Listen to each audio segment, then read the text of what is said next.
오늘 저는 여러분들이 오직 주님만 의지하는 그런 믿음을 갖게 되기를 진심으로 축복합니다.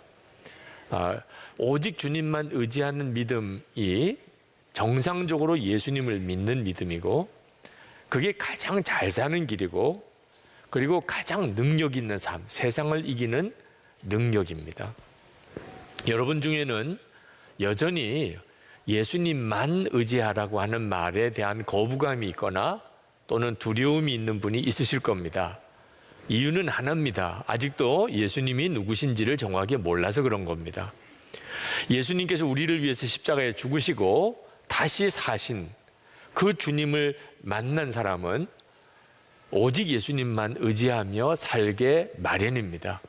그래서 여러분들이 정말 주님을 더 깊이 알고 더 분명하게 바라볼 수 있게 되기를 축복합니다. 예수님은 우리를 살리시려고 십자가에서 죽으신 분입니다. 13절 말씀에 여러분은 죄를 지은 것과 육신의 할례를 받지 않은 것 때문에 죽었으나 하나님께서는 여러분을 그리스도와 함께 살리시고, 우리가 죽었던 자라는 겁니다. 그리고 예수 그리스도로 살리셨다는 겁니다. 에베소서 2장 1절에도 같은 말씀을 하고 계십니다. 그는 허물과 죄로 죽었던 너희를 살리셨도다 라고 말씀했습니다. 여러분, 정말 얼마나 놀라운 일입니까? 죽었다가 살아난 사람입니다. 여러분, 성경에 나오는 나사로 이야기 아실 겁니다. 죽었다가 정말 다시 살아난 사람이죠. 여러분, 그런 심정이십니까? 지금 죽었는데 예수님 때문에 살아난 사람의 심정입니까? 여러분은 이 말씀을 진짜 믿으십니까? 정말 그 말씀이 여러분의 삶입니까? 만약에 그렇다면, 내가 죽었다가 예수님 때문에 살아난 사람이라고 정말 여러분이 믿으신다면 이보다 더 놀라운 간증이 어디 있겠습니까? 무슨 다른 소원이 필요하겠습니까? 죽었던 내가 살았는데 하나님 앞에 뭘 더 구할 게 있겠습니까? 어떤 분은, 목사님, 저 죽은 거 아닌데요? 저 죽은 적 없는데요? 이렇게 말씀하시는 분도 있으실 겁니다. 아직까지 그 정도밖에는 복음이 이해가 안 되는 분도 있을 겁니다. 여기서 죽었다는 말은 영이 죽었다는 것입니다. 죄로 인하여 영이 죽습니다. 그 말은 영적인 감각을 다 잃어버린다는 겁니다. 하나님이 계신지도 모르고 믿어지지도 않고, 그러니까 하나님과 동행하는 삶은 당연히 살지 못하는 거죠. 그게 바로 영이 죽었다는 겁니다. 여러분도 그랬던 적이 있었잖아요. 하나님 믿어지지도 않고, 그리고 하나님께 예배 드린다는 건 상상도 안 되고, 지금 이렇게 예배당에 나와 앉아 있는 것 자체가 기적이신 분이 있잖아요. 얼마 전까지만 해도 상상도 안 되는 일인 분도 있잖아요. 그랬던 우리였던, 영이 죽었던 자. 그런데 예수님 십자가에 달려 보배 같은 피를 흘려주신 바람에 우리가 예수님과 함께 죽고, 그리고 예수님으로 살게 됐다는 겁니다. 13절 하반절에 보면, 하나님께서는 여러분을 그리스도와 함께 살리시고 우리의 모든 죄를 용서해 주셨습니다. 예수님이 십자가에서 죽으신 것은 우리의 죄를 용서하기 위해서, 속죄하기 위한 은혜가 가장 큰 목적인데, 죄가 사함 받으니까 영이 살잖아요. 그러니까 우리의 영의 죽음은 죄 때문이고, 우리가 예수님의 십자가로 속죄함을 받으니까 영이 살게 된 겁니다. 우리 편에서 생각하면 정말 말할 수 없이 귀한 은혜요, 감사할 제목인데, 객관적으로 보면 이게 사실 말이 안 되는 일입니다. 지옥에 갈 수밖에 없는 우리를 살리시려고 하나님께서 친히 십자가에서 죽으셨다. 여러분, 이건 설명도 안 되고 해석도 안 되고 이해도 안 되는 일입니다. 있을 수도 없는 일입니다. 그렇기 때문에 이것을 은혜라고 하는 것입니다. 이해가 되면 은혜가 아니고 해석이 되면 더 이상 은혜가 아닙니다.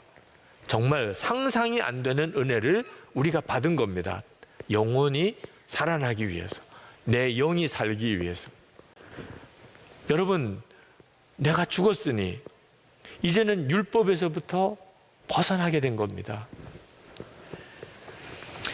모든 죄가 다 지워졌습니다. 죽은 우리에게 어떻게 죄값을 치르라고 할 수 있겠어요? 이미 죄의 값은 사망인데 예수님과 함께 이미 죽은 우리에게 율법이 무슨 힘이 있겠습니까?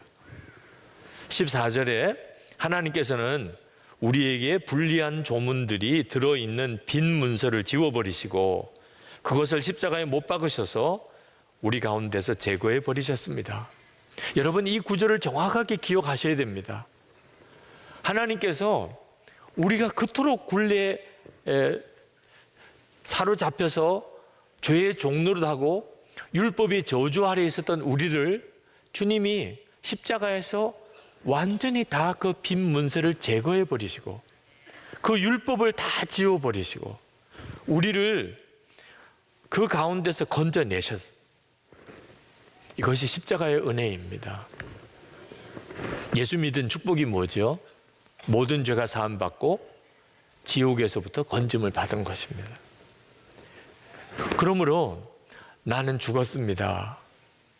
이건 정말 황홀한 고백입니다. 그렇게 고백할 수 있게 해주신 은혜가 감사한 것이죠.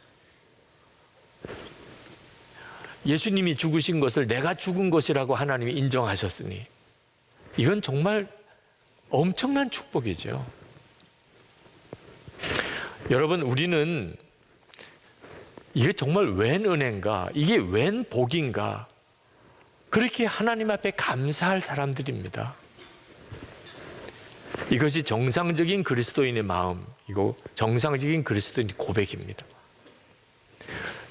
여러분, 이 감각을 절대로 놓치면 안 됩니다. 기쁨이 넘쳐서 너무 감사해서 나는 죽었습니다, 이렇게 고백하는 이 감각을 놓치면 안 됩니다. 그때부터 우리는 진짜 예수 믿는 사람으로 살게 됩니다. 그리고 주님의 역사가 우리 가운데서 나타나게 됩니다. 율법의 권세는 죄 지으면 지옥 가는 겁니다. 사람들은 다 이 율법의 적용을 받습니다. 그런데 예수 그리스도를 믿고 예수님 안에 있는 자는 더 이상 율법의 적용을 받지 않습니다. 우리는 앞으로 하나님의 자녀가 될 사람이 아니고 이미 하나님의 자녀가 되었습니다. 여러분도 여러분의 자녀들을 조건 없이 사랑하실 겁니다. 말 잘 들으면 데리고 살고 말 안 들으면 내쫓습니까? 우리 아버지 되시는 하나님도 똑같으십니다. 예수 그리스도 안에서 우리를 결코 버리지 않으시고 포기하지 않으시고 우리를 사랑하십니다. 이것이 예수님의 십자가의 복음이요 은혜입니다. 이렇게 율법의 권세에서 해방받은 사람은 사망의 권세를 이기게 됩니다. 이제는 죽는 게 더 이상 무섭지 않습니다. 우리에게는 영생이 있음을 알기 때문에 그렇습니다. 그렇기 때문에 세상의 통치자와 권력자들이 두렵지 않은 것입니다. 15절에 보면 그리고 모든 통치자들과 권력자들의 무장을 해제시키시고 그들을 그리스도의 개선행진의 포로로 내세우셔서 무사람의 구경거리로 삼으셨습니다. 세상 권력자들이 가지고 있는 무기가 죽음입니다. 너 내 말 안 들으면 죽인다. 법을 어기면 죽인다. 마지막에 권력자들이 가지고 있는 무기가 죽음인데 예수 믿는 사람은 죽음의 권세를 이겼습니다. 그러니 세상 군왕이 무서울 이유가 없는 거죠. 예수님께서도 그렇게 말씀하셨습니다. 몸은 죽여도 영혼은 능히 죽이지 못하는 자들을 두려워하지 말고 오직 몸과 영혼을 능히 지옥에 멸하실 수 있는 이를 두려워하라. 예수님의 십자가의 은혜를 알고 나면 이제는 율법을 지켜야 구원받는다는 이 거짓 교사들의 미혹이 분별이 됩니다. 예수님을 온전히 알게 되면, 복음을 정확히 알게 되면 이단들이 우리를 더 이상 넘어뜨릴 수가 없습니다. 그래서 골로새 교인들에게 율법을 지켜야 구원받는다는 자들의 말을 너희들이 이제 무시하라. 16절 17절에 말씀합니다. 그러므로 먹고 마시는 일이나 명절이나 초승달 축제나 안식일 문제로 아무도 여러분을 심판하지 못하게 하십시오. 이런 것은 장차 올 것들의 그림자일 뿐이요 그 실체는 그리스도에게 있습니다. 율법은 그림자고 실체는 예수 그리스도입니다. 예수님을 믿었으니 이제 더 이상 율법의 규정에 매일 이유가 없다 그 말입니다. 초대교회 당시에는 천사 숭배자들도 많았던 모양입니다. 그래서 18절에 아무도 겸손과 천사 숭배를 주장하면서 여러분을 비방하지 못하게 하십시오 라는 말이 나옵니다. 여러분, 천사를 왜 숭배할까요? 천사가 어떤 존재지요? 우리가 죄인이어서 거룩하신 하나님 앞에 감히 나갈 수가 없으니 하나님과 우리 인간 사이를 연결해주는 메신저가 필요한데, 그래서 천사가 그 역할을 했던 겁니다. 하나님의 말씀을 가지고 사람을 만나서 전해주는 일. 그래서 그 천사를 만나고 천사를 만난 체험을 했던 사람들은 대단히 영적으로 자랑스럽고 또 교만하기까지 했습니다. 나는 천사를 만났어. 천사가 나에게 이렇게 말을 했어. 근데 사도 바울은 다 쓸데없는 말이 되어버렸다는 거예요. 왜 그렇지요? 예수님 그분이 우리 안에 오셨으니, 하나님이 내 안에 오셨는데 천사가 무슨 소용이 있습니까? 왜 천사의 말을 꼭 들어야 됩니까? 내 안에 주님이 오셨는데. 그래서 천사 숭배자들을 사도 바울이 그 실상을 드러낸 겁니다. 그들은 예수님을 모르기 때문에 하는 이야기들입니다. 예수 그리스도는 이미 우리 안에 오셨어요. 그러니까 우리가 어떻게 살아야 하지요? 우리 안에 오신 예수님, 그분을 나의 주인으로 삼고, 그리고 그 예수님에게 오직 의지하여 사는 것뿐이죠. 우리가 이렇게 예수님을 믿으면 예수님은 우리를 반드시 지키시고, 그리고 우리의 교회를 세우시고 영적으로 우리가 성장해서 장성하게 만드십니다. 19절에 온 몸은 머리이신 그리스도로부터 각 마디와 힘줄을 통하여 영양을 공급받고 서로 연결되어서 하나님께서 자라게 하시는 대로 자라나는 것입니다. 여러분, 예수님이 머리라는 고백은 예수님이 생명이시다, 예수님이 내 주인이시다, 그런 뜻입니다. 다시 말하면 예수님이 다 책임져 주신다, 예수님으로부터 모든 은혜가 다 공급된다, 그런 뜻입니다. 골로새서 1장 9절부터 12절까지 보면 사도 바울이 골로새 교회를 위해서 7가지 제목으로 기도한 부분이 나옵니다. 그 기도 제목이 이렇습니다.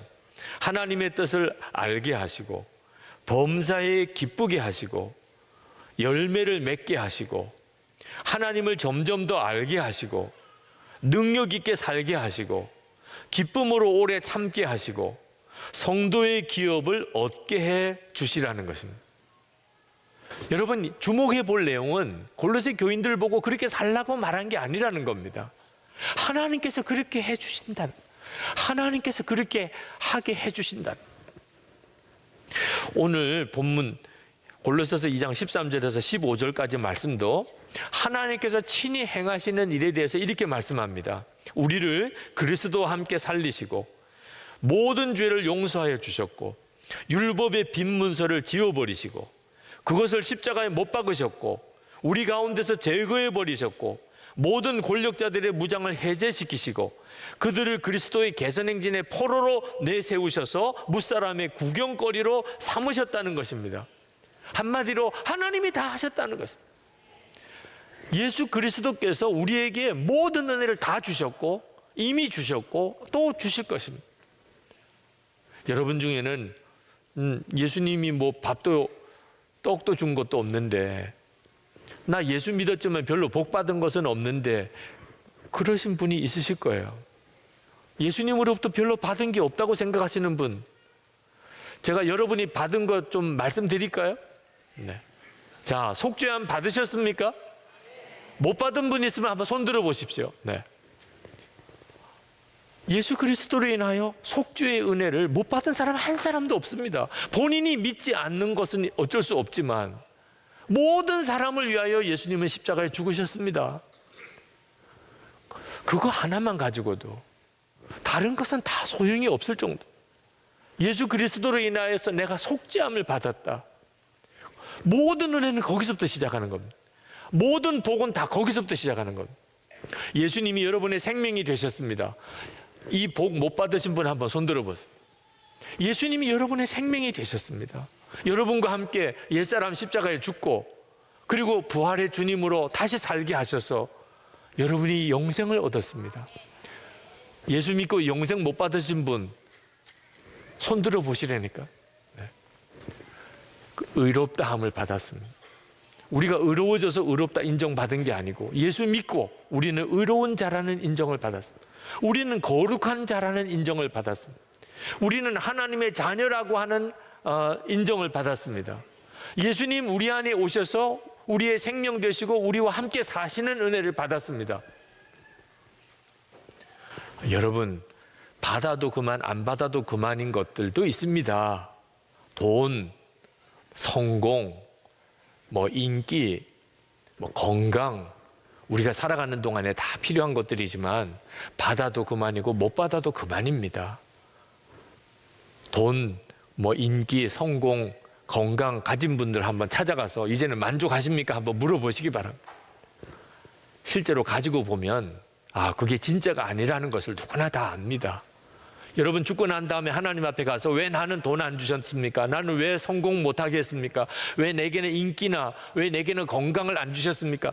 하나님 앞에 따지고 원망할 사람 여기 한 사람도 없습니다. 하나님 앞에 가보면 예수님 한 분이면 진짜 충분합니다. 하나님께서 가장 옳으십니다. 하나님이 나에게 가장 좋은 걸 주셨습니다. 다 그렇게 고백할 겁니다. 받아도 그만 못 받아도 그만인 것들은 하나님께서 어떤 분에게는 주님의 뜻대로 주시기도 하고 안 주시기도 하십니다. 그러나 반드시 받아야 될 게 있습니다. 누구라도 다 받아야 될 게 있습니다. 속죄의 은혜, 영생의 생명, 의롭다함을 받은, 거룩하다 인정받는 것, 하나님의 자녀라고 인정받는 것, 주님이 함께 오셔서 동행해 주시는 은혜, 이 은혜는 다 받아야 합니다. 반드시 받아야 합니다.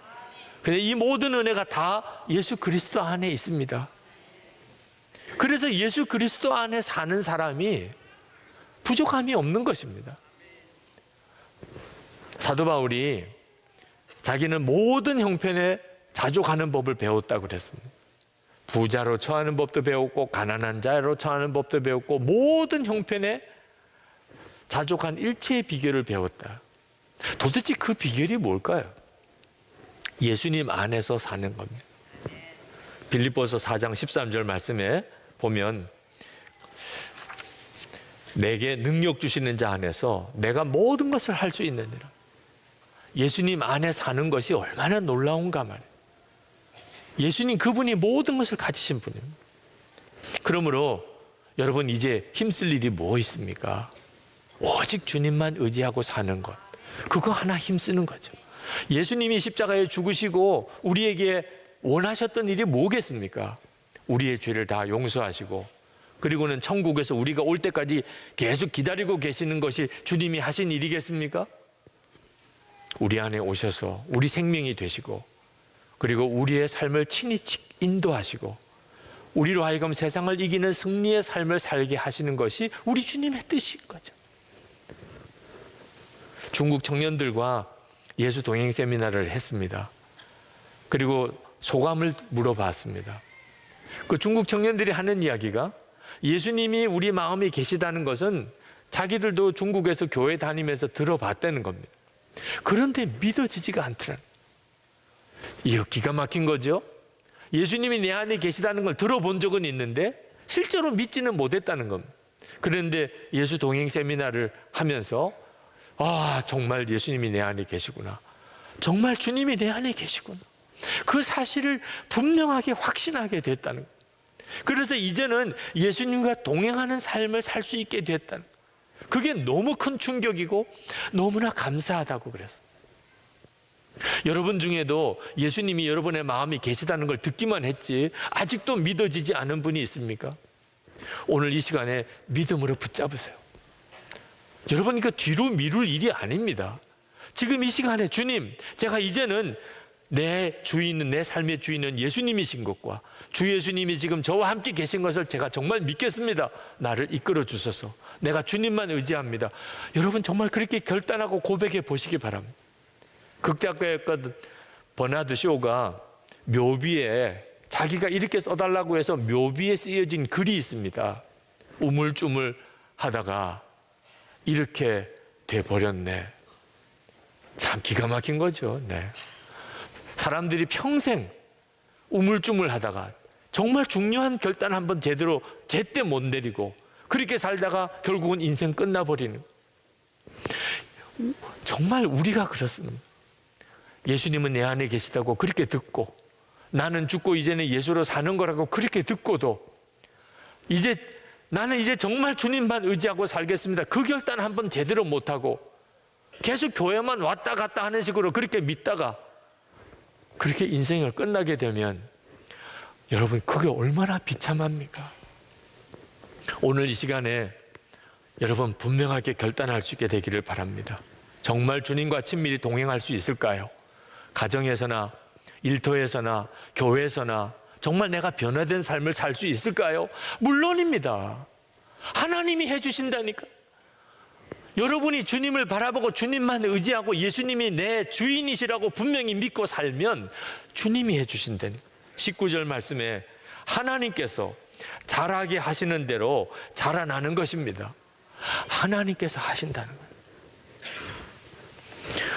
요즘 금요 성령 집회 때 일상의 기적을 체험하라 하는 제목으로 말씀을 전하고 그리고 믿음의 실험을 하고 있습니다. 제가 기적을 좋아해서 그런 게 아닙니다. 예수님, 만왕의 왕이신 주님이 나와 함께 계신 게 정말 믿어지게 되니까 주님께서 내 일상에 기적을 행하시는 것이 너무나 당연하다고 믿어지는 겁니다. 환자들이 와서 기도를 요청합니다. 저는 환자들을 고칠 힘이 아무것도 없습니다.